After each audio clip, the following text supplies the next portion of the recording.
Почитувани, на расипничкото владење на СДС му нема крај. Се што фатија, се упропастија. Погубните политики, како на централно, така и на локално ниво, даваат катастрофални резултати, кои удираат по джебот на обичниот народ, додека некои се богатат преку ноќ на нивната мака.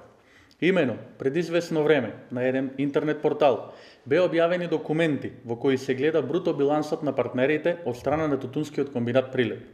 Па така, според документите од овој портал, прво забележуваме како тутунски комбинат Прилеп на ДМ Color Mix Дойл Прилеп му исплатил наводно над 1.400.000 денари.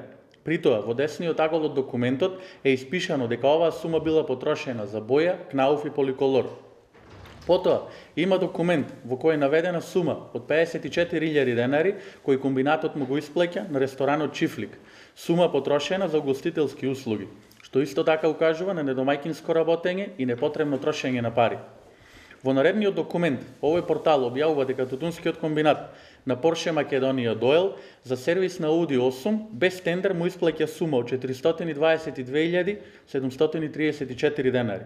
Во следниот документ, комбинатот за обезбедување на партнерот бригада му исплаќа огромна сума од над 800.000 денари, при што во документот од овој сајт е наведено дека оваа сума е исплатена за 22 лица, покрај фактот што биле пријавени 18 лица. Па така, разликата од 4 отвара сомнеж за можен криминал и злоупотреба.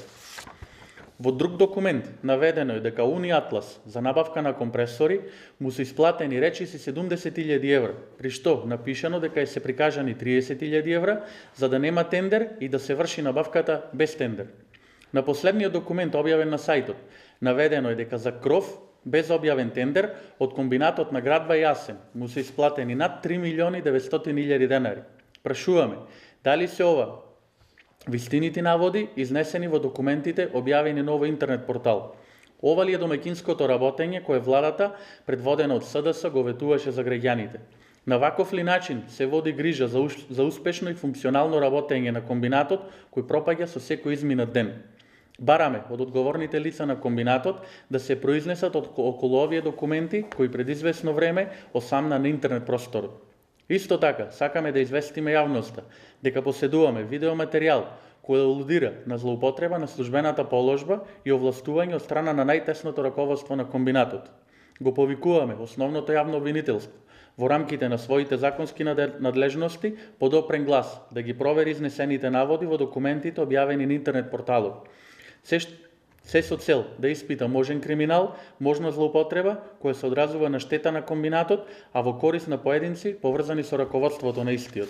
Воедно му стоиме на располагање доколку се охрабри да покрене постапка да го доставиме видеоматеријалот. Одговорност за ваквото расипничко работење мора да има и ќе има. Само така Македонија ќе продолжи да оди напред.